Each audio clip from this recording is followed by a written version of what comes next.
مروا بالمعروف وانهوا عن المنكر قبل أن تدعوني فلا أجيب لكم وتسألوني فلا أعطيكم وتستنصروني فلا أنصركم. وقال النبي صلى الله عليه وسلم إن الله لا ينظر إلى صوركم ولا إلى أموالكم ولكن ينظر إلى قلوبكم وأعمالكم.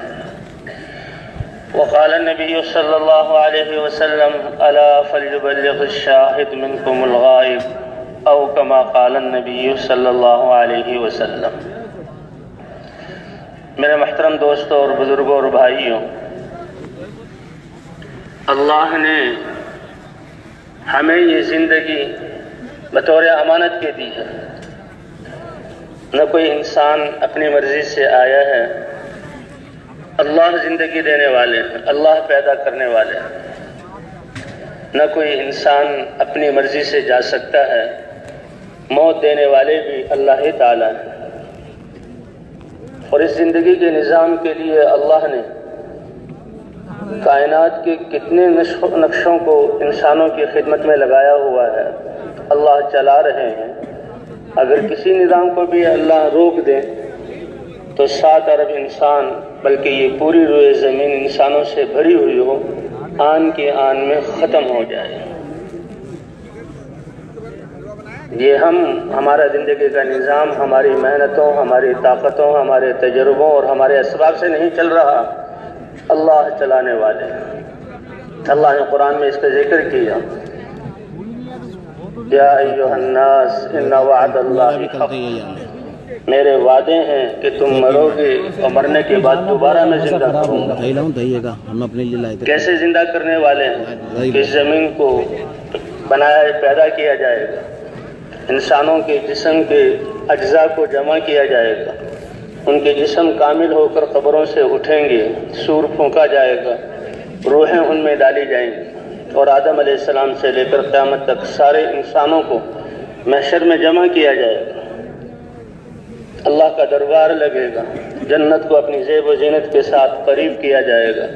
دہکتی ہوئی غصے میں ایک جہنم بھی آئے گی، تکاد تمیز من الغیظ. جہنم غصے کی وجہ سے ایسے جیسے پھٹ جائے اور اس کی آگ بکھر جائے. فرشتوں نے اس کو پکڑا ہوا ہوگا. تو اللہ کا یہ وعدہ سچا ہے. میزان قائم ہوگی، ترازو کو قائم کیا جائے گا، اعمال کو تولا جائے گا. اور اللہ تعالیٰ ما منکم من احد الا سیکلمہ ربہ لیس بینہ وبینہ ترجمان.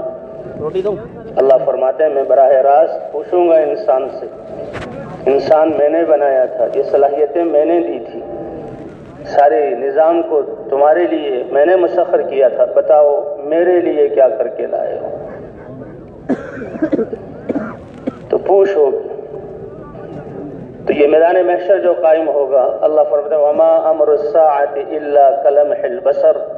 میں ایسی قدرت والا ہوں، یہ زمین کو پیدا کرنا، انسانوں کے جسموں کے اجزاء کو جمع کرنا، ان کا پورا جسم بنانا، قبروں سے نکالنا اور روحوں کو اس میں پہنچانا، پھر جمع کرنا.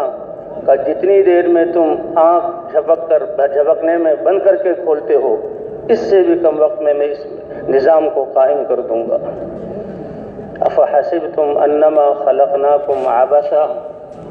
آسمان، زمین، یہ ہوائیں، یہ ستارے، یہ سورج اور یہ چاند، یہ پہاڑ، یہ پانی، یہ جمادات، یہ نباتات، یہ فرشتے تمہاری خدمت میں اور تمہارے نظاموں کو چلانا کیا میں نے بیکار پیدا کیا کہ جیسے چاہو اس کو استعمال کرو؟ نہیں.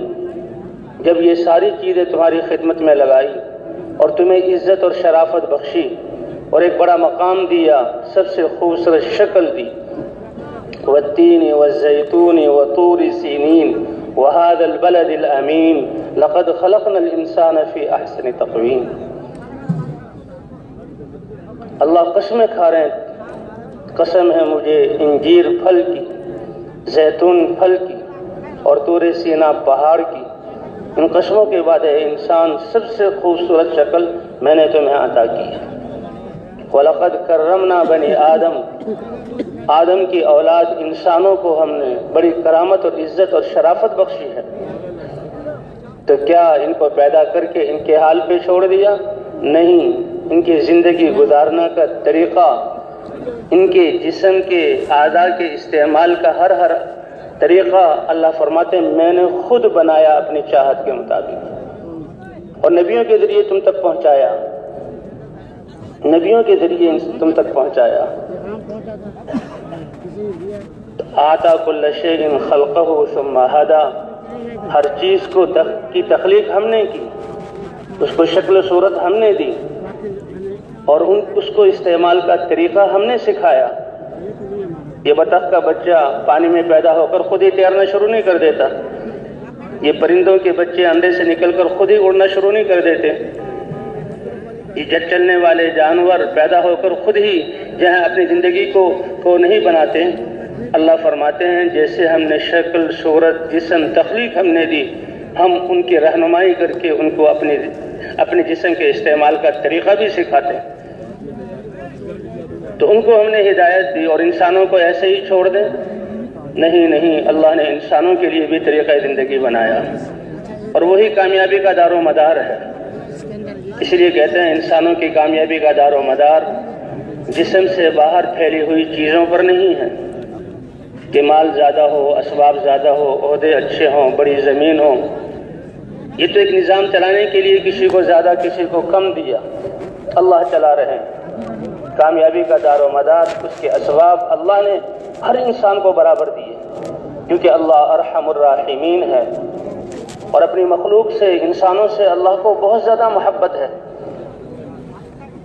الخلق عیال اللہ، یہ اللہ کا کنبہ ہے، پھر اس میں سے انسان۔ فأحب الخلق إلى الله من أحسن إلى عياله، اللہ کو سب سے زیادہ وہ محبوب ہوگا جو اللہ کے کنبے اور اللہ کے عیال کے ساتھ اچھا معاملہ کرے گا۔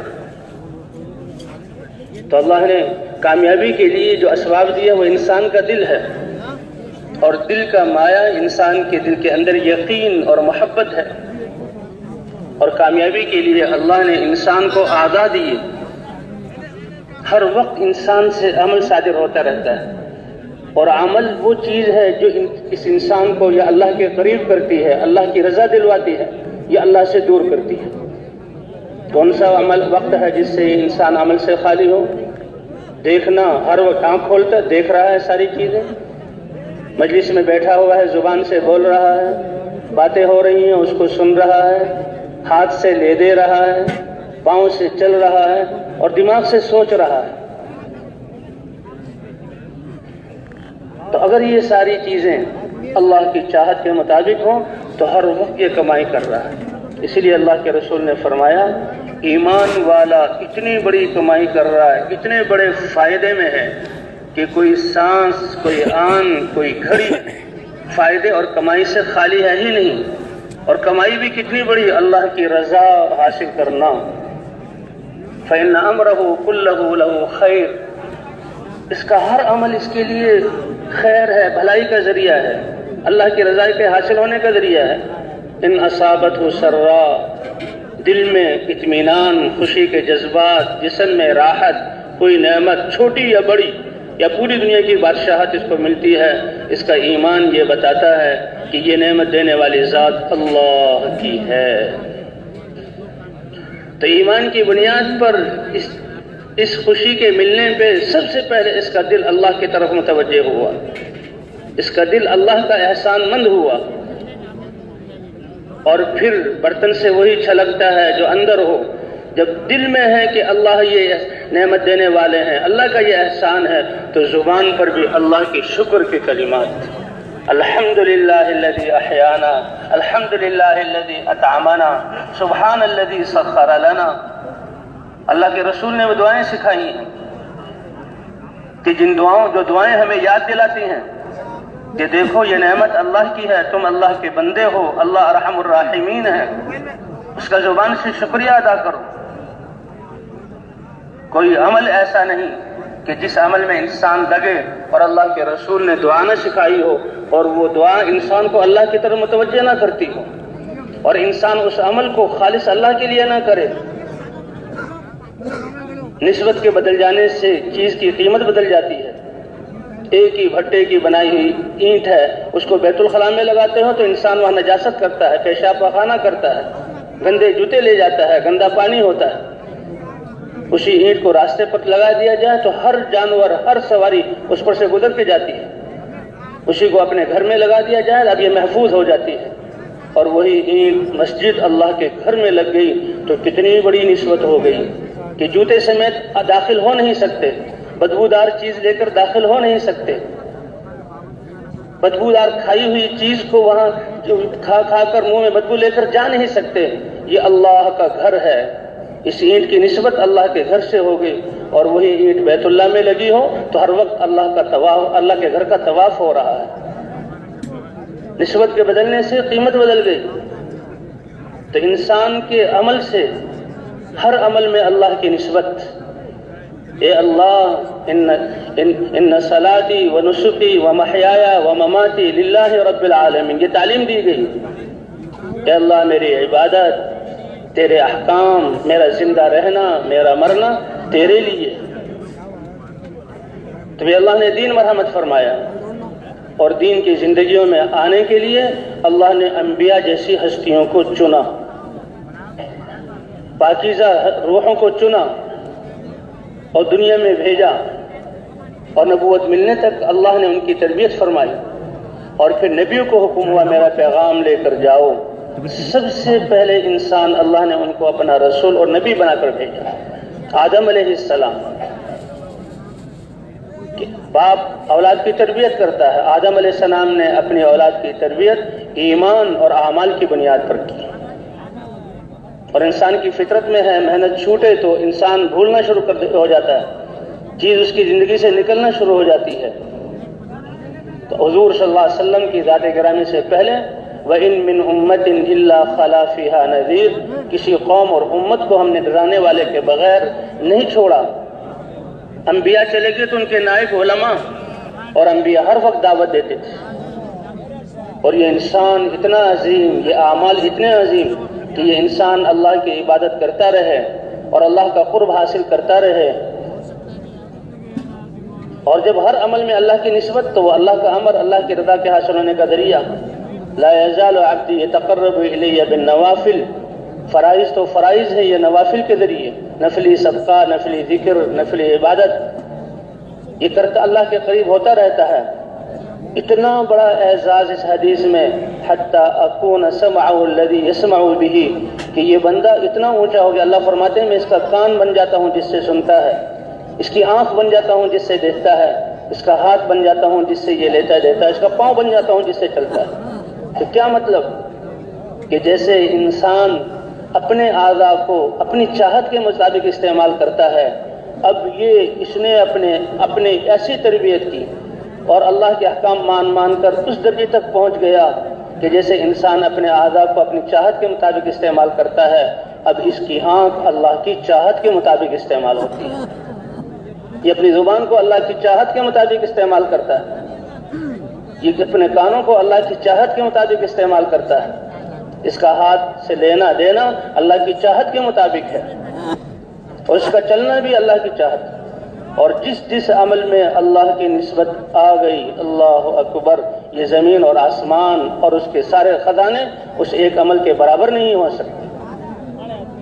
اللہ کے رسول نے فرمایا، ایک شخص نے راہ چلتے ہوئے ایک ٹہنی کو جو راستہ روک رہی تھی یا تکلیف دینے والی تھی، اللہ کے لیے ہٹا دیا۔ ایک ٹہنی کو رستے سے ہٹانا، اس پر ہی اللہ نے اس کی مغفرت کر دی اور اللہ نے اس کو جنت عطا فرما دی۔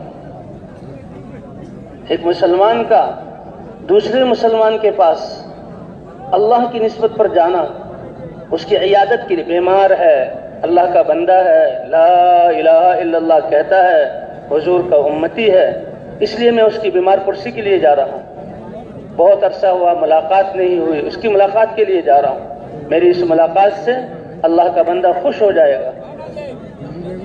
تو اللہ کی نسبت آ گئی۔ حدیث میں آتا ہے اللہ نے ایک فرشتہ بھیجا، انسان کی صورت میں جاؤ۔ وہ فرشتہ انسان کی صورت میں آیا، میاں کہاں چلے؟ کہ اپنے بھائی سے ملنے جا رہا ہوں، کوئی قرضہ وصول کرنا ہے، کوئی حق اس کو دینا ہے، کوئی اور دنیاوی غرض ہے، کہ نہیں صرف اللہ کے لیے۔ اللہ کی نسبت آ گئی تو فرشتہ اس کو خوشخبری سناتا ہے، طیبتا، تو اس چند قدم اٹھانے کی وجہ سے جس میں اللہ کی نسبت ہے تو پاکیزہ ہو گیا۔ حالانکہ انسان تو گندگی کا مجموعہ ہے، کوئی لقمہ منہ میں ڈال کر پھر دوبارہ جو ہے پلیٹ پر رکھ دے، سگا بیٹا، بیوی اور سگا بھائی نہیں کھائے گا، تم نے منہ میں ڈال کر کیوں رکھا؟ کپڑے پہنے پرانے کر دیے، یہ تو چیزوں کو خراب کرنے کی مشین ہے۔ بڑا فخر کرتا ہے کہ میں یہ ہوں، میں وہ ہوں، حالانکہ جو چیز یہ استعمال کر لے وہ چیز اپنی قیمت بالکل گرا دیتی ہے یا اصلی قیمت سے وہ گھٹ جاتی ہے۔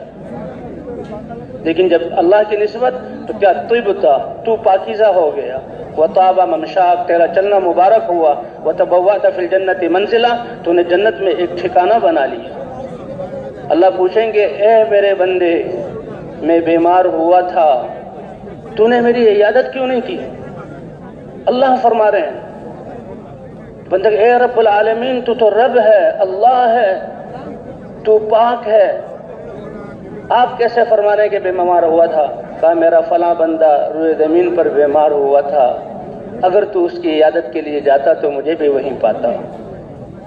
مجھے بھوک لگی تھی، تو میں کھانا طلب کیا تھا، تو نے کھانا نہیں کھلایا۔ اے رب العالمین، تو رزاق ہے۔ کہا فلاں بندہ میرا بھوکا تھا، اگر تو اس کو کھانا کھلاتا تو آج اس کا اجر میرے پاس پاتا۔ کتنا عظیم ہے یہ انسان! اس لیے اللہ کے رسول نے فرمایا، ایمان والا کبھی نقصان میں نہیں، اس کا ہر امر اس کے لیے بہتری ہے۔ اگر خوشی پہنچے تو وہ اللہ کی تعریف کرتا ہے، زبان سے بھی، دل سے بھی، اور ہر نعمت کا شکر جس چیز کے لیے وہ دی گئی اس میں اس کو لگانا۔ یہ جان اور مال اللہ نے اپنے لیے دیا ہے، اسی لیے لا الہ الا اللہ میں اقرار کرواتے ہیں کہ دھوکے میں نہ پڑ جانا، یہ جان میری ہے، یہ جوانی میری ہے، یہ طاقت میری ہے، یہ صلاحیت میری ہے، یہ جان اور مال میں لا الہ الا اللہ۔ اے اللہ، تو ہی پیدا کرنے والا